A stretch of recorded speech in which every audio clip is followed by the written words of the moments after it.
13 তারিখ একটা রক্তক্ষয়ী কিছু হতে পারে হওয়ার আশঙ্কা? যদি যদি আওয়ামী লীগকে দমন করার চেষ্টা হয় তাহলে হতে পারে, এটা আপনি নিশ্চিত থাকেন, যেহেতু শেখ হাসিনা কল দিয়েছে। এটা যদি ওই যে মাঝারি লেভেলের যেগুলোর কথা, যেগুলো কর্মীদের খোঁজ রাখে না, তারা কল দিয়ে যাচ্ছে শেখ হাসিনা নামে, এটা যদি হতো তাহলে কিন্তু আজকে এই কলের পরে, শেখ হাসিনা এই কলের পরে আপনি সবকিছু নেতা কর্মীরা কিন্তু ভুলে যাবে, লোকাল নেতা কর্মী তৃণমূল তারা কিন্তু ভুলে যাবে, তারা মাঠে নামবে। এবং আপনি নিশ্চিত থাকেন যদি কোন রকম হস্তক্ষেপ কেউ করে রক্তাক্ত হতে, এটা এটা এটা এটা একটা অবশ্যম্ভাবী। আবার আরেকটা হতে পারে, আমি আওয়ামী লীগ আমলে একটা সময় মনে হচ্ছে যে আওয়ামী লীগ মানে মাঝে মধ্যে হরতাল ডাকতো, যে হরতালে মানুষই কিন্তু রাস্তা নামতো না। এখন যদি লকডাউন সহ মানুষই যদি আওয়ামী লীগকে মৌন সমর্থন দিয়ে রাস্তা না নামে তাহলে আমি কিন্তু সেটাই মানুষের কাছ থেকে এটাই শুনতে পাচ্ছি যে তারা এই লকডাউনে মৌন সমর্থন দিচ্ছে। যদি তাই দেয় তাহলে তার দরকার নাই সহিংসতার, এমনিতেই হয়ে যাবে। সাইফুল ভাই, আমি এখানে একজনের একটা মন্তব্য দেখছিলাম, তিনি বলছেন ইউনূসের গ্রামীণ ব্যাংক জ্বালিয়ে দেওয়া হয়েছে, আপনি জানেন না কি এরকম কোনো কিছু? না, আমি কিছু শুনি। যাই হোক, আমার যেটা প্রবলেম এখন, যেটা ইরিটেশন হচ্ছে গলাতে, এটা চলবে, তার মধ্যে আমি আশা করি তাহলে সামান্য একটু ইরিটেশন হবে, এটা একটু আপনার মানে আপনার কষ্ট না হলে হলো। সেটা হলো যে সেনাবাহিনী সেই সময় শেখ হাসিনা উৎখাতে সহায়তা করেছে, যে সেনাবাহিনী ওই সময় বাংলাদেশের মুক্তিযুদ্ধের স্মারক ধ্বংস, সারা দেশব্যাপী মুক্তিযুদ্ধের স্মারক ধ্বংস করার কে সহায়তা করেছে, যে সেনাবাহিনী মুক্তিযোদ্ধাদেরকে রক্ষা করতে পারে না, যে সেনাবাহিনী মুক্তিযুদ্ধের মধ্যে দিয়ে তৈরি হতে, তারা কিন্তু মুক্তিযুদ্ধ রক্ষা করতে পারে। আপনি তাদের ওয়েবসাইটে যদি যান বা তাদের যদি ফেসবুকের পেজে যদি যান, আপনি দেখবেন যে প্রতিদিন মুক্তিযুদ্ধের স্মরণে তারা কিন্তু একটা আর্টিকেল প্রচার করে, কিন্তু এই সেনাবাহিনী কিন্তু মাঠে মুক্তিযোদ্ধাদের রক্ষা করতে পারেনি, মুক্তিযুদ্ধের স্মারক রক্ষা করতে পারেনি, বঙ্গবন্ধুর ইয়া থেকে ভাস্কর্য থেকে শুরু করে বঙ্গবন্ধুর বাড়ি ভাঙ্গার সময় সেনাবাহিনী কিছু করতে পারে না। এই অনুশোচনায় সেনাবাহিনী ভুগছে। আমি আপনাকে একটা সেনাবাহিনীর একটা রিপোর্টের কথা আপনাকে বলতে পারি। সেই রিপোর্টটা সকল কমান্ডাররা, যারা ব্যাটালিয়ন কমান্ডার, যারা বিভিন্ন জেলায় মোতায়েন আছে, তাদের কাছ থেকে যে অ্যাসেসমেন্টটা এসছে, ব্যাটালিয়ন কমান্ডাররা সরাসরি বলছে যে আমাদের সেনা সদস্যরা এখন আর একতরফা ভাবে এই ধরনের জিনিসগুলো দেখতে আর পছন্দ করছে না। কারণ কি? 3-4টা কারণ তারা উল্লেখ করেছে। প্রথম কারণ হলো তারা এখানে দেখতে পাচ্ছে যে যারা তাদের উপর অত্যাচার করে তাদেরকে প্রোটেক্ট করতে হচ্ছে, তাদেরকে গালি দেয় তাকে প্রোটেক্ট করতে হচ্ছে, এটা তাদের আর ভালো লাগছে না। 2 নম্বর, তারা হলো ইউনূস সাহেবকে প্রোটেক্ট করতে হচ্ছে, যে ইউনূস সাহেব পুরো দেশবাসীকে প্রোটেক্ট করতে পারছে, অথচ সেই ইউনূস সাহেবকে তারা প্রোটেকশন না দেয়, তাদেরকে তাবেদার বাহিনীতে পরিণত করা হয়েছে। 3 নম্বর হলো সামাজিক, এমন কোন সেনা সদস্য নাই যারা মাঠে কাজ করছে, তারা তাদের পরিবার থেকে এই রিয়াকশনটা পাচ্ছে না যে তুমি কি করতেছো, তুমি কারে মারতেছো, তুমি কার উপরে অত্যাচার করছো, তুমি কি করতেছো। এটা আগের আমলি তো ভালো ছিল। এটা বিশেষ করে জুনিয়র লেভেলের যে অফিসার বা জুনিয়র লেভেলের যে স্টাফরা আছে, যে সৈনিকরা আছে, তাদের পরিবারগুলো কিন্তু এইভাবে সামাজিকভাবে রিয়াক্ট করতেছে। তো কমান্ডাররা কিন্তু তাদেরকে চালাতে হয়। আমি জাস্ট একটু বলি আপনারে, সেটা হলো ধরেন চুয়াডাঙ্গাতে একটা ব্যাটালিয়ন কাজ করতেছে, এটা বেসামরিক প্রশাসনে যেরকম আপনি চুয়াডাঙ্গায় যদি আপনার বাড়ি হয় তাহলে আপনাকে সেখানে ট্রান্সফার করবে না, এটা বেসামরিক প্রশাসনের মধ্যে কিন্তু এই একটা বিধিমালা পালন করা হয়। যেমন তারা মনে করে যে ওই এলাকায় গেলে কোনো না কোনো ভাবে দুর্নীতির সাথে জড়িত হতে পারতে, পারিবারিক কারণে, আত্মীয় স্বজনের কারণে, বন্ধু বান্ধবের কারণে। কিন্তু সেনাবাহিনীতে এরকম সুযোগ নাই। সেনাবাহিনীর ব্যাটালিয়নে সব জেলারই একটা প্লাটুনের সব জেলার সদস্য, যে কোনো জেলার সদস্য থাকতে পারে। সেটা চুয়াডাঙ্গার যে প্লাটুনটা মোতায়েন আছে, সে প্লাটুনে কিন্তু চুয়াডাঙ্গার লোকও আছে, কিন্তু কোনো উপায় নেই, কারণ প্লাটুন গুলো এইভাবেই তৈরি। ওইখানে কিন্তু সিভিল প্রশাসন যেভাবে আপনার পদায়ন করে, এখানে এটা সুযোগ নেই। সো ওই চুয়াডাঙ্গার যদি ওই যে ব্যাটালিয়ন আছে, সেখানে যদি চুয়াডাঙ্গার কোনো ছেলে থাকে, কোনো স্টাফ থাকে, কোনো অফিসার থাকে, সে কিন্তু তার রিয়াকশনটা তার পরিবার থেকে পাচ্ছে, সে তার বন্ধু বান্ধব থেকে পাচ্ছে, সে তার গ্রামের সমাজের যারা চলাফেরা করে তাদের, যে কোনো হাট বাজারে গেলে তারা চেনে। তার যে আমি 2 দিন আগের আরেকটা ভিডিওর কথা আপনাকে বলি। একজন ভদ্রলোক একজন সার্জেন্টকে অপমান করতেছে, চাচ্ছা বলে তোমার মতো সার্জেন আমার পায়ের তলায় থাকে, পা ধরে থাকে, বাপ ধরে থাকে। সার্জেন্ট কি করছে জানেন? ইমিডিয়েটলি একটা ফোন দিছে কোন একজন বন্ধু, শব্দ হচ্ছে, বন্ধু এই যে লোকটা আমার সাথে খুব খারাপ ব্যবহার করতেছে, সে বলতেছে সে সেনাবাহিনীর সদস্য। বন্ধুকে ফোন দিয়েছে ওই সার্জেন্টটা কিন্তু, হ্যাঁ উনি কি জন্য আটকেছেন? মোটরসাইকেলটা উল্টা দিকে চালাচ্ছে এই জন্য উনি আটকেছেন, এবং কেন আটকালে এই জন্য তাকে বলে যে তার পায়ের তলায় নাকি এরকম সার্জেন্ট বসে থাকে। তো বন্ধুরে ফোন দিছে, বন্ধু যখন ফোন ওরে ধরাই দিছে, ধরাই দেওয়ার পর যখন ওইখান থেকে পরিচয় হয়েছে, বন্ধু হলো একজন মেজর। আমি বুঝছেন সামাজিক সম্পর্কটার কথা। মেজর যখন ফোন দিচ্ছে তখন আর ওই যে যিনি সেনা সদস্য পরিচয় দিয়ে তার হুমকি ধামকি সব কিন্তু একেবারে পানির মতো মিশে গেছে। এখন সমঝোতা করতে চায়, এখন এই করতে চায়। তো এই যে রিলেশনশিপটা, আপনি এই রিলেশনশিপটা তো আর্মির সদস্য তো আমাদের ইয়ের বাইরে না, কি বলে সমাজের বাইরের কেউ না, তারা তারা বিদেশ থেকে আসে নাই, তারা এই দেশেরই সন্তান, এইখানের বন্ধু বান্ধব, এখানে আত্মীয় স্বজন। এই রিয়াকশনটা পুরা প্রত্যেকটা ব্যাটালিয়নে এই ধরনের রিয়াকশন, যে আমরা কার উপর অত্যাচার করি, আমরা ইয়ে করতেছি। আরেকটা জিনিস হচ্ছে যে সেনাবাহিনীর ইনক্লুসিভ কথাটা প্রথম আপনার মনে আছে রয়টার্সের সাথে ইন্টারভিউতে ওয়াকারুজ্জামান বলছিল যে ইনক্লুসিভ নির্বাচন চাই এবং আমরা ডিসেম্বরের মধ্যে নির্বাচন চাই। ওয়াকার পুরো সেনাবাহিনীকে অবজ্ঞা করেছেন ইউনূস সাহেব, এটা সেনাবাহিনী পছন্দ করে নাই। তারা ডিসেম্বরের মধ্যে নির্বাচন দিতে চেয়েছিল, সেটা অবজ্ঞা করা হয়েছে। তারা ইনক্লুসিভ চেয়েছিল, সেটা অবজ্ঞা করা হয়েছে। প্লাস সেনাবাহিনীর মধ্যে আরেকটা ফিলিংস তৈরি হচ্ছে, পুরো সেনাবাহিনী যে কোনো ক্যান্টনমেন্টে আলোচনা হচ্ছে, তাদের কর্মরত অফিসারদেরকে বেসামরিক আদালতে বিচারের যে যেটা করা হয়েছে, এটা কিন্তু সেনাবাহিনী একেবারে অপছন্দ করেছে পুরা সেনাবাহিনীর মতো। যে কারণে আপনি দেখবেন একজন ব্রিগেডিয়ার জেনারেল ইয়ে দিয়ে প্রেস কনফারেন্স করে কিন্তু ডিফাই করেছে জন্য আমাদের অফিসারদেরকে আমরা সেনা আইনে বিচার করতে রাজি আছি, কিন্তু তোমাদের ইয়েতে না। তোমরা যদি আমরা তোমাদের কাছে ব্যাখ্যা চাচ্ছি, কি কি ব্যাখ্যা চাইছে? দুটো ব্যাখ্যা চেয়েছে। একটা হলো তোমরা যে বলছো যে কর্মরত কেউ পাবলিক অফিস হোল্ড করতে পারে না, সেনাবাহিনীর কর্মকর্তারা তো পাবলিক অফিস হোল্ড করে না, তারা তো সেনা কমান্ড হোল্ড করে। দুই, তারা বলছে যে তোমরা যে ব্যাখ্যা দিয়েছো যে এরকম যারা কর্মরত থাকবে তাদের চাকরিতে থাকতে, তোমরা ব্যাখ্যা দিচ্ছ চাকরি, কিন্তু তোমরা বলছো যে ইয়েতে থাকতে পারে না, পজিশনে থাকতে পারবে না। তো এই যে একটা প্রচন্ড মনোমালিন্য সরকার, এবং এর মধ্যে এইখানে এই যে কর্মসূচি আওয়ামী লীগ ঘোষণা করেছে, এটা কিন্তু সেনাবাহিনী কোনো সমর্থন না দিলেও কিন্তু সেনাবাহিনীর ভেতর থেকে না হোক, প্রকাশ্য সমর্থন না হোক, মনের দিক থেকে কিন্তু সেনাবাহিনীর বিরোধিতা করবে না। তো আওয়ামী লীগের এখানে সফল হওয়ার 100% সুযোগ আছে যদি আওয়ামী লীগ আসলে মাঠে যায়। জি সাইফুল ভাই, একটা জিনিস দেখুন, মানে স্বরাষ্ট্র উপদেষ্টা আজকে তিনি সেনা মাঠে থাকার আহ্বান জানিয়েছেন, তাই না? তো সেনাবাহিনী কি সেটি অগ্রাহ্য করতে পারে কিনা, এটি একটি প্রশ্ন আপনার কাছে। যদি সেনাবাহিনী সেটি অগ্রাহ্য করে, তারা তো এরই মধ্যে বোধহয় ঘোষণায় দিয়েই দিয়েছে যে তারা মাঠে থাকবে না এবং তারা কিছুই করবে না। আরেকটি প্রশ্ন আপনার কাছে আছে, এটার উত্তরটি আপনার কাছ থেকে নিয়ে নিই আমি। প্রথমত হলো যে তারা এটা যদি ডিফেন্স মিনিস্টার অর্ডার করতো তাহলে কিন্তু তারা ডিফাই করতে পারত।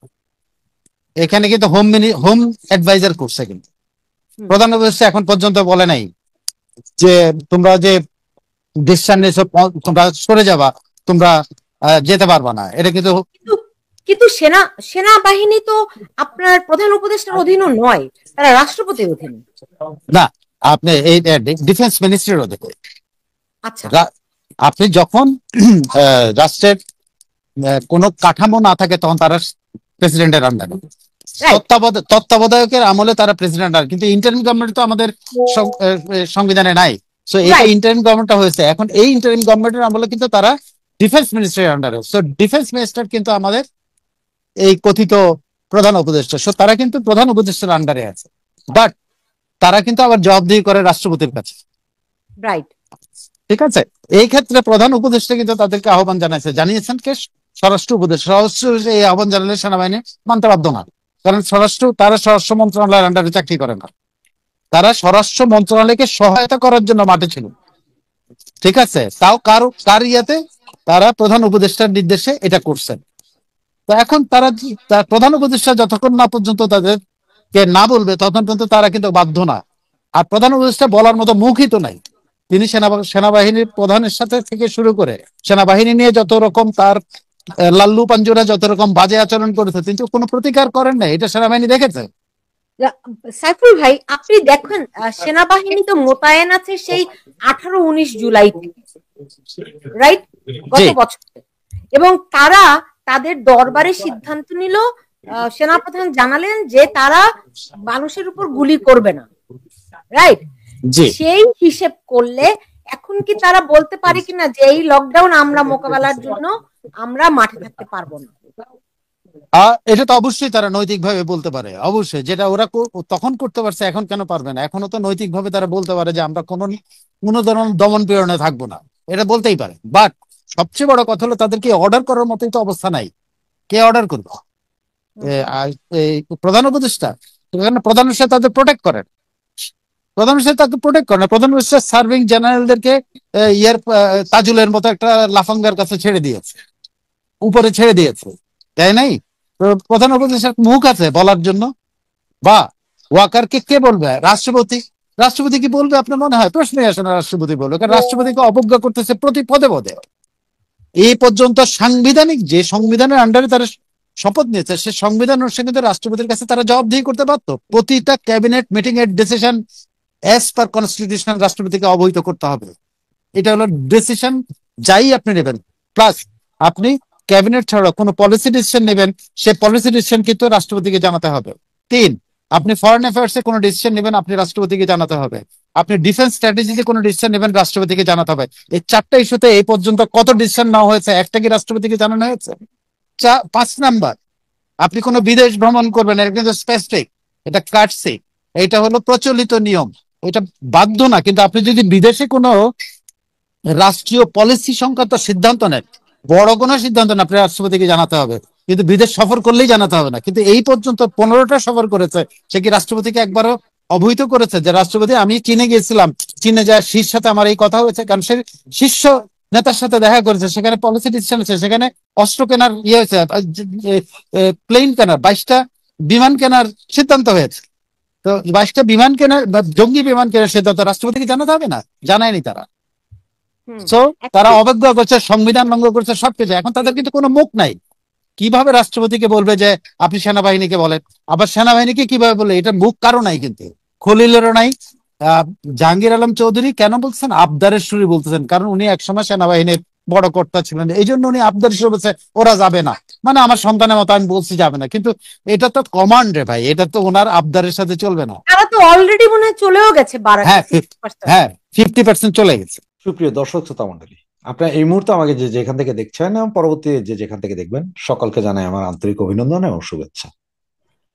আজকে হেডলাইন দেখে বা ব্যানার দেখে আপনারা বুঝতে পারছেন আমি কি কথাটা বলছি, যে 13 নভেম্বর সেদিন ঢাকা শহরে কি মিলিশিয়া থাকবে নাকি পুলিশ থাকবে, এই বিষয়টার উপরে।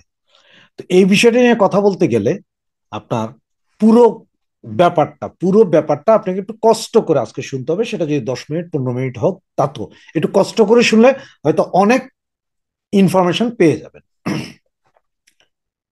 এই যে মিলিশিয়ার কথাটা, হঠাৎ করে মিলিশিয়ার কথা কেন? আপনারা দেখেন বেশ কয়েকদিন যাবৎ ফেসবুকে আসছে হঠাৎ করে যে 7,000 মিলিশিয়া নামছে, 8,000 মিলিশিয়া নামাবে, ওই আসিফ মাহমুদ সজীব ভুঁইয়ার তৈরি করা 8,000 পুলিশ, তাদের পুলিশ পোশাক নিয়ে, তাদের পুলিশের পোশাকে তাদেরকে নামানো হবে, তারা সবাই ফাইট করবে, এই করবে সে করবে, ব্যাপক। আবার এদিকে আপনারা দেখেন যে গতকালকের ভিডিওতেই বলেছি যে 15টা জেলার ডিসি চেঞ্জ করা হয়েছে, যেটা কালকেই এক্সপ্লেন করেছি কেন করা হয়েছে। এবং 50টা থানাকে টোটালি রেড অ্যালার্টে রাখা হয়েছে, এবং কিছু যে আপনার রিজার্ভ পুলিশ যারা আছে তাদেরকে আনা হচ্ছে, বিভিন্ন জায়গা থেকে রিজার্ভ ক্যাম্প থেকে পুলিশ আনা হচ্ছে। রিজার্ভ ক্যাম্প থেকে যাদেরকে আনা হচ্ছে তাদের অধিকাংশই কিন্তু আবার আওয়ামী সমর্থক বলে তাদেরকে রিজার্ভে পাঠিয়ে দেওয়া হয়েছিল 5ই আগস্টের পরে, তাদেরকে আবার এখন আনা হচ্ছে এই জায়গায়। আর ওই মিলিশিয়ার কথা যেটা ভাই, এটা আমার কাছে মনে হয় যেন এটা একটা বোগাস। কারণ আওয়ামী লীগ এই 13ই নভেম্বরে এটা ডেকেছে মাত্র 1 সপ্তাহ আগে। 1 সপ্তাহের ভেতরে ভাই 8,000 মিলিশিয়া তৈরি করে রাইফেল বন্দুক দিয়ে নামায় দেওয়া যায় না, এটা হচ্ছে ফুল বোগাস।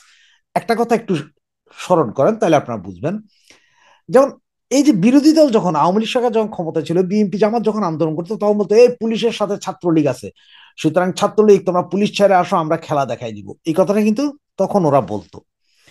আর ঠিক এখন আমরাও কিন্তু সেম কথা বলতেছি, ও ভাই জামাত বিএনপি তোমরা তো ইয়ের সাথে আছো, পুলিশ বিডিআর এর সাথে আছো, ওদের ছাইরে আসো, আমরা খেলা দেখাই দিব।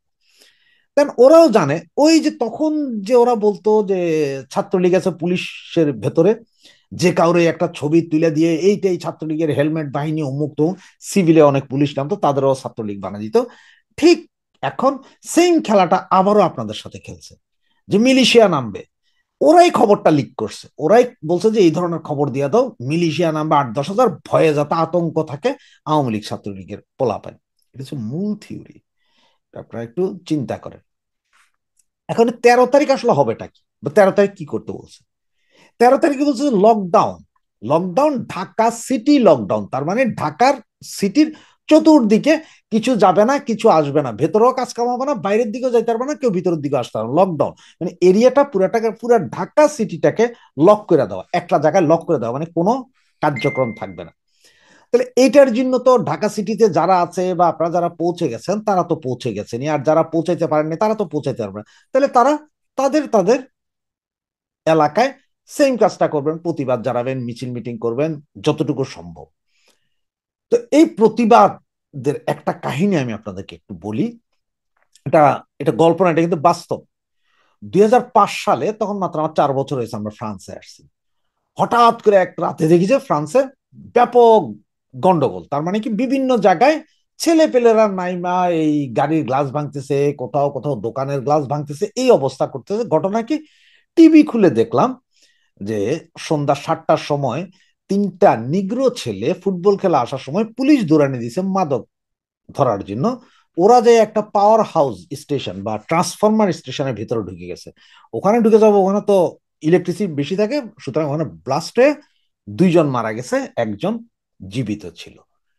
এরপরে এটা নিয়ে খেপে গেল কারা, পুরা কালাইয়া আর আরবরা, কারণ এখানে আফ্রিকান, আরব বলতে এখানে আফ্রিকান, মরক্কো, তিউনিস, আলজেরিয়া সব আফ্রিকান। এরা খেপে গেলে এরা বলে যে পুলিশ এদেরকে ইচ্ছাকৃত হত্যা করলো। এর পরদিন থেকে দেখলাম কি, পরদিন দেখলাম বিভিন্ন জায়গায় 2-4 জন, 5 জন, 7 জন, 10 জন করে এরকম পোলাপাইন সারাদিন বিভিন্ন রোডের অলিতে গলিতে এরা ঘুরতেছে, গ্রুপে গ্রুপে 4 জন, 5 জন, 3 জন, 2 জন, এভাবে ঘুরে। এগুলো তো নর্মাল, আমাদের জন্য হচ্ছে পোলাপাইন ঘুরে এইখানে, এটা কেউ কেয়ারই নেই। আমরা কেয়ারই নেই। হঠাৎ করে সন্ধ্যার সময়, মানে জাস্ট আপনার সন্ধ্যা 6:30, 7টার দিকে হঠাৎ করে দাউ দাউ করে বিভিন্ন জায়গায় আগুনের লেলিহান শিখে। কিরে, জানলা খুলে দেখলাম আমার বাসার সামনে যে পার্কিং আছে, শত শত গাড়ি, রাস্তার উপর চতুর্দিকে পার্কিং এর গাড়ি আছে, এই গাড়িগুলোতে দিকে যারা পেট্রোল ঢালতেছে আর ম্যাচ মারতেছে, পেট্রোল ঢালতেছে ম্যাচ মারতেছে, তার মানে সব গাড়ি জ্বলে যাচ্ছে। এক বিভীষিকাময় অবস্থা। সেই সময় শুধুমাত্র প্যারিস শহরের জন্য প্রায় 40,000 পুলিশ নামানো হয়েছে। এগুলা এই পুলিশ সেই পুলিশ না, এটার মধ্যে আপনার বিভিন্ন ধরনের পুলিশ আছে, মানে হিংস্র পুলিশ পর্যন্ত, ব্যাপক আগ্নেয়াস্ত্র নিয়ে। কন্ট্রোল করা গেল না। এরপর দিন দেখলাম, এখন আমরা সবাই আতঙ্কিত, কি হলো কি হলো। এরপর দিন আমি যাচ্ছিলাম আপনার ফ্রান্স থেকে নিস একটা শহরের দিকে, প্যারিস শহর থেকে বেরোয় নিচের দিকে যেতে 2.5 ঘন্টা লাগে। হঠাৎ করে কিছুক্ষণ পর দেখি যে ট্রেন বন্ধ। কিরে, ডান দিকেও আপনার মাইলকে মাইল জায়গা খালি, বাম দিকেও খালি, সামনেও খালি, কারণ এটা হচ্ছে জমিনের উপর দেওয়া যাচ্ছে, আশপাশে অনেক দূরে দূরে বাড়িঘর। কি সে ঘটনা, কি সবাই ইয়ে করতেছে, অনেকক্ষণ দাঁড়ানো, বলতেছে ট্রেন লাইন উপড়াই ফেলছে। কারা, কে বা কারা ট্রেন লাইন উপড়ে ফেলছে, এই জন্য ট্রেন যাচ্ছে না, মানে আমাদের এটা যাচ্ছে না, ওই দিক থেকে আসতেছে না, ওই দিকেও নাকি উপড়ে ফেলছে। এটা শুনতে শুনতে শুনতে শুনতে শেষ পর্যন্ত আমাদের 3 ঘন্টার যাত্রা, যেখানে আমি সকাল 10টায় পৌঁছেছিলাম, সেখানে যাই পৌঁছলাম রাতের 10টায়, মানে প্রায় 12 থেকে 14 ঘন্টা লেটে। এবং জায়গায় জায়গায় শুনতে পারলাম যে একই অবস্থা, টিভি নিউজ সব জায়গায় একই অবস্থা, বিভিন্ন জায়গায় ট্রেন লাইন উপরে, সারা দেশে, সারা ফ্রান্সে একই অবস্থা, সব জায়গায় গাড়ি জ্বলছে। ওখানে যাই দেখলাম আরেক খেলা, পোলাপাইন বিভিন্ন মোটরসাইকেল এই সেই থেকে বোতলে বোতলে করে পেট্রোল নিচ্ছে। তার কারণ হচ্ছে পেট্রোল পাম্পে গেলে কিন্তু এখানে পেট্রোল দেয় না বোতলে, এই পেট্রোল নিচ্ছে ওরা বিভিন্ন জায়গায়। আস্তে পেট্রোলটা ছিটাই দিয়ে একটা ম্যাচ মেরে দিচ্ছে, একজন সিঙ্গেল লোক ব্যাংকের সামনে যায় ছিটাই দিচ্ছে, মার্কেটের সামনে ছিটাই দিচ্ছে, বড় বড় মার্কেট গ্লাসের 2-4-5টা পাথর মেরে দিয়ে হাওয়া, একজন দুইজনে কাম। সারা ফ্রান্স শহর 3 দিনে 70,000 পুলিশ নিয়োগ দেওয়া হয়েছিল। পুলিশ, বিডিআর, আর্মি, উপরে হেলিকপ্টার, বিমান দিয়ে অনেক কিছু করছে। 3 দিনে তারা নিঃশ্বাস নেওয়ার উপায় ছিল না। পরে সরকার সেখানে নেগোসিয়েশন করতে হয়েছিল। এটা ছিল একটা আন্দোলন। আফ্রিকান কালাইয়া আরব এরা, ইমিগ্রেন্ট এরা করছিল একটা আন্দোলন। কারণ বাংলাদেশে তো আসলে আমরা যে ঢাকা লকডাউনের মতো সেরকম কিছু করছি না। না, আমরা তো ওখানে যাচ্ছি ভাই শান্তিপূর্ণ মিছিল করব, আমরা হয়তো শান্তিপূর্ণভাবে দাঁড়াইয়া গান গাইবো, এই সেই করবো। এছাড়া তো কিছু তো আমাদের এখন করার মতন উপায় নেই বা সক্ষমতা নাই।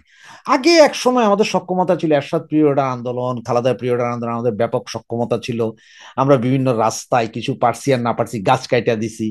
বিভিন্ন রাস্তাঘাটে আমরা 2, 4, 5 জন আগে গেছি, আর একজনকে সাইকেলের মধ্যে বস্তায় পাথর, বড় বড় কঙ্কর পাথর তুলে দিছি, ভাইয়া আসেন, ফালাই দিস। ওগুলা দিয়ে মারামারি করছি পুলিশের সাথে। এইভাবে আমরা করছি। আবার ফ্রান্সে আরেকটা জিনিস দেখছিলাম, মজার জিনিস, সেটা হাইওয়ে রোড ভাই। হাইওয়ে রোডে করলো কি, এটা খবরে দেখাইছে, হাইওয়ে রোডে করলো কি, অনেক জায়গায় কাজ চলতেছে না হাইওয়ে রোডের এক সাইডে, আর এক পাশ দিয়ে যে ডাইনে বামে আসতেছে, হাইওয়ে রোডের বিভিন্ন জায়গায় আপনার কাট, কি বলে আপনার, এটা ওই যে প্যারাক বলেন না, প্যারাক, কালো কালো কালো কালো তুলে প্যারাক আছে, ছোট ছোট প্যারাক, একটু 3 মাথার টাইপের, এইরকম প্যারাক বিভিন্ন জায়গায় ছিটাই রাখছে। তার মানে হচ্ছে কি জানেন, হাইওয়ে রোডে গাড়ি চলতেছে, প্যারাক ঢুকতেছে, গাড়িতে শেষ, ওই গাড়ি ওখানে লোক, এর পেছনে এবার শত শত গাড়ি দাঁড়ায় দিছে। ওই যেখানে ট্রেন লাইনের উপর দিয়ে যেখানে গাড়িটা যায়, ওই ট্রেন লাইনের ভেতরে প্রচুর প্যারাক, মানে গাড়ির চাক্কা পড়লেই ওখানে প্যারাক ঢুকতেছে, বড় বড় প্যারাক গাড়ির চাক্কায় ঢুকতেছে, গাড়ি লোক। তো এই ধরনের করছে ওরা ওখানে। এটা ফ্রান্সের কথা বলতেছি আর কি আপনারে। এগুলা মানে কালাইয়া আরবদের বুদ্ধি বলতেছি, যে ওদের বুদ্ধিটা কি দেখেন, যে রেল লাইনের লাইন উপড়ায় ফেলা, ওইদিকে রাস্তার উপরে কাটা ফালাই দেওয়া, কাটা মানে হচ্ছে প্যারাক ফালায় রাখা, এগুলা। এরপরে পেট্রোল লইয়া বিভিন্ন ব্যাংকের, আমাদের দেশে যেরকম ব্যাংকের বুথ গুলো আছে না, এরকম বুথ, কোন বুথের ভাই গ্লাস ছিল না, সব গ্লাস ভাঙা ফেলাই দিছে। ওই যে বুথ যেটা আছে না, হেটার ভিতরে পেট্রোল ঢালা দিছে আগুন লাগে। আমাদের দেশের মতো তো এত অল্প না, এখানে তো শত শত বুথ আছে, রাস্তার কোনায় কোনায় বুথ আছে, এবং আপনার সিকিউরিটি ক্যামেরা থেকে শুরু করে সব, কিন্তু কোনো সিকিউরিটি ক্যামেরা ধরতে পারে নাই। তার কারণ কি জানেন, এগুলো সবার মাথায় ছিল ক্যাপ, সব শুধু চোখ মুখ, চোখ ছাড়া আর কিচ্ছু দেখা যায় না পোলাপেন। এই অবস্থায় যে তারা কাম করে দিছে। তো এইখানে এত উন্নত প্রযুক্তি, এত কিছু থাকার পরও কিন্তু ঠেকাইতে পারে নাই এই পোলাপাইনরে। তারা সারা বাংলাদেশে, মানে এই অঞ্চলে পুলিশ একটু ঘেটি ধরছে, অন্য অঞ্চলে গটাই দিছে কাম। এরপরে করলো কি, তারা বিভিন্ন ময়লার যে ড্রাম ট্রাম রাখে না রাস্তায়, এইসব ড্রাম মাইনা ফালাই দিল রাস্তার উপরে। ওই যে গাড়ি কিছু পইরা থাকে না এমনি গাড়ি করে, এগুলার ধাক্কায় আইনা দিল। বিভিন্ন শহরের পাশে যে গাড়ি দাঁড়ায় থাকে, যেমন আমাদের ধরেন যে বাংলাদেশের বিভিন্ন ডিপোগুলোর পাশে রাস্তার উপর গাড়িগুলো থাকে না, বড় বড় গাড়ি, এগুলো সবগুলোতে মাইরা দিতেছে আগুন। তার কারণ হচ্ছে যে এগুলো গেলেও কি হবে, গেলে তো সরকারও যাবে, পয়সা সব তো ইন্স্যুরেন্স, কিন্তু গরিব তো মরতেছে না। কিন্তু একটা লোকের গায়ে ওরা টাচ করে নাই, কোনো ব্যক্তির গায়ে মারে নাই, এগুলোর উপরে করছে ব্যাপক আন্দোলন। তো এটা হচ্ছে ফ্রান্সের সহিংস আন্দোলন। তা আমরা তো ভাই কোনো সহিংসতা করতে যাচ্ছি না। তো আমার ওই যে কথা যেটা ছিল, সেটা হচ্ছে এরা যেটা এখন আপনাদেরকে ভুল বুঝাচ্ছে, যে মিলিশিয়া নামবে, 8,000 মিলিশিয়া, 10,000 মিলিশিয়া, এরা আপনাদেরকে এই করবে সেই করবে হ্যাং করবে ত্যাং করবে। ভাই এটা হচ্ছে ফুললি একটা প্রোপাগান্ডা ছাড়াচ্ছে, যাতে আপনি আমি ভয় পাই। আজকে রাতের সারা, এই রাতের আপনার 12টা, 12:30 পর্যন্ত স্বরাষ্ট্র মন্ত্রণালয়ের মধ্যে পুলিশ, বিডিআর, আর্মি সব সহ যে কথা হয়েছে, সেখানের যে রিপোর্টটা এখন পর্যন্ত আমার কাছে আসছে, সেটা হচ্ছে যে আসলে আর্মির যে 50% উঠায় নেওয়ার কথা ছিল, গত বুধবারে তারা উঠাই নিছে। এখন আর 50% আছে। আজকে স্বরাষ্ট্রমন্ত্রী যেটা বলছে, আর্মি তো আর্মির জায়গা মতনই আছে, কোথাও যায় নাই, এরা উঠে নাই। তার মানে কি জানেন, বুধবারের পর থেকে যে 15% আছে সেটাই আছে ভাই, এর বাইরে না। মানে 100% ওগুলো নাই আসলে। উনি তো কথাটাকে এমন ভাবে বলছেন যাতে আপনারা না বুঝতে পারেন, যেটা আজকে ওই যে প্রশাসনিক মিটিং যেটা হয়েছে রাতের 12টা পর্যন্ত, 1টা পর্যন্ত, সেটার কাহিনী। পুলিশকে বলছে আপনারা নার্ভাস হইেন না, আপনারা নার্ভাস হইেন না, জনগণকে নার্ভাস করা যাবে না, আপনারা নার্ভাস হয়ে গেলে সমস্যা। কারণ হচ্ছে পুলিশের মধ্যে নাকি ব্যাপক একটা নার্ভাসনেস আসছে। তারা চিন্তা করতেছে আওয়ামী লীগের যে কর্মী সমর্থক সারা দেশে যদি একটা মেসাকার সৃষ্টি করে, তাহলে এটাকে ঠেকানোর মতন সক্ষমতা তাদের নাই। এটা পুলিশ সরাসরি বলছে। তারপরেও তাদেরকে হোপ বাড়াচ্ছে, আপনারা ইয়ে করেন না। জানা এই কারণ হচ্ছে যে এই যে আজকে রাতে বিভিন্ন জায়গায়, ঢাকা সহ বিভিন্ন জায়গায় দেখছেন যে ওই যে সাইকেলের টায়ার, মোটরসাইকেলের টায়ার, ট্রাকের টায়ার এনে পোলাপাইন জ্বালায় যে রাস্তার মধ্যে ছেড়ে দিতেছে। এগুলাতে তারা অলরেডি ভয় পাওয়া শুরু করছে। তো এই ভয়টা কিন্তু এটা মজার জিনিস। এই ভয়গুলো পাওয়া একটা মজার জিনিস, যে পুলিশের মধ্যে একটা ভয় আছে, কারণ পুলিশের কাছে অস্ত্র নাই। তারা চিন্তা করতে আমরা তো গুলি করতে পারবো না, গুলি করতে না পারলে তো পোলাপাইন যদি পিঠটা দেয় আমাদের, তখন কি করবে? এইসব ভয়ের কারণে, এইসব আতঙ্কের কারণে, যেহেতু পুরো গভর্নমেন্টের মধ্যে আতঙ্ক শুরু হয়ে গেছে, তার কারণে ওনারা আপনাদেরকে মিলিশিয়ার ভয় দেখাচ্ছে। এবং বিএনপি বলতেছে ওনারা নামবেন, এদিকে আবার জামাত বলতেছেন ওনারা নামবেন ওনাদের পিআর এর জন্য। বিএনপির এমপি প্রার্থী অমুক প্রার্থীর বিরুদ্ধে তমুক প্রার্থী, এগুলা নিয়ে তাদের মধ্যে গ্যাঞ্জাম আছে। যতই নামার চেষ্টা করুক, সবারই একটা কি আছে, বাইন্ডিং আছে। ওনারা অত বেশি অ্যাগ্রেসিভ হইতে যাবে না। যদি অ্যাগ্রেসিভ হইতে যায়, যদি মনে করেন যে আপনাদের ধরতে আসছে, তাহলে আপনারাও দিবেন। বা আমাদের মধ্যে সবচেয়ে বড় দোষ কি, হয়তো বিএনপির 10 জন আসছে বা 15 জন একটা গ্রুপ আইতেছে, আমরা 20 জনের মিছিল করতেছি। ওই 15 জনের গ্রুপ পিছন থেকে ধর ধর কইছে, আর আমাদের 15 জন, আমরা যে 20 জন আছি তার মধ্যে আমরা 19 জনে ভেঙে গেছি, একজন ধরা খাইছে না। সব ওইখানে দাঁড়ায় যান, ঘুরা দাঁড়ান বেলটা নিয়ে, দেখবেন যে ওই যেগুলো চিলে ধর ধর ধর সেগুলোই পালাবে। দুই একটা এরকম, দুই একটা যদি একবার হিট করে দিতে পারেন, দেন রাস্তা ক্লিয়ার। দেন ওই এলাকা থেকে আপনারা যান না, কিন্তু আগে একবার হিট করে দেন। এই হিটিং করাটা ক্যাট অ্যান্ড মাউস, মানে আপনারা হিট করতে আসার আগে আপনি হিট করে দিতে পারলে ফুল ক্লিয়ার, পাবলিক নামে এরপর ওদের পিটাইবে। সুতরাং এই হচ্ছে যে কাহিনী। সুতরাং আপনাদের মনে বুঝাইতে পারলাম আমি যে এইসব কি মিলিশিয়া ফিলিশিয়া এগুলো ফাউল কথা। আমরা শান্তিপূর্ণ করব, আমাদের যদি বাধা দিতে আসেন আমরা সেখানে আপনাদেরকে প্রতিহত করব। আর যেহেতু ঢাকা সিটি লকডাউন, আমরা সবাই যে কালকেই ঢাকা যাওয়ার চিন্তা করতে হবে তা না, কারণ এখন ব্যাপক চেকিং হবে। আমরা ঢাকা শহরে আশেপাশে রাস্তাঘাটে যেই যেখানে পারবো সেখানেই আমরা তাদের সেটার প্রতিবাদ করব।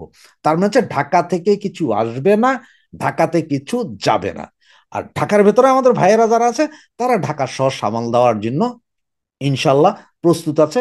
তারা তাদের প্রস্তুতি গুড করে দিবে। আবার ভয় পায় না যে আজকে যে 15 জন ধরা খাইছে, যে 15 জন ধরছে, আওয়ামী লীগের বিশাল একটা গন্ডগোলের সিস্টেম আমরা বের করে দিস কি, 15 জনে মিলে বলে 2 লাখ বেলুন উড়াবে আকাশে। শালা পাগলের বংশধর 2 লাখ বেলুন দিয়ে প্রতিবাদ করবে, এটা আর বিশাল কি, এটা ধরে তোমরা বিশাল কাম করে বলা, পেপার পত্রিকা আসছে। কিন্তু এগুলোতে ভাই ফাউল। আমাদের ধরতেছে, এত ছেলে পেলে অ্যারেস্ট হওয়ার পরও কি আমাদের কোনো ঝটিকা মিছিল বন্ধ হয়েছে? মিছিল বন্ধ হয়। 13 তারিখে আমাদের মনে রাখতে হবে যে আমরাই সফল হব। আমরা সফল হইতে হলে আমরা টেকনিক করতে হবে, টেকনিক করলে আমরা সফল হব। তার মানে ওই একই কথা, ঢাকার শহরে কিছু যাবেও না, কিছু আসবে না। কোথায় আমরা কি করতে হবে তা নিজে নিজে চিন্তা করুন। আর ভিডিওটা যদি এখন পর্যন্ত দেখে যদি কিছু না বুঝুন, তাহলে এই ভিডিওটাকে 2বার 3বার 4বার 5বার বুঝে নেন, এরপরও হইলেও আপনার কিছু না কিছু বুঝতে পারবেন। সুতরাং ভালো থাকবেন, সুস্থ থাকবেন।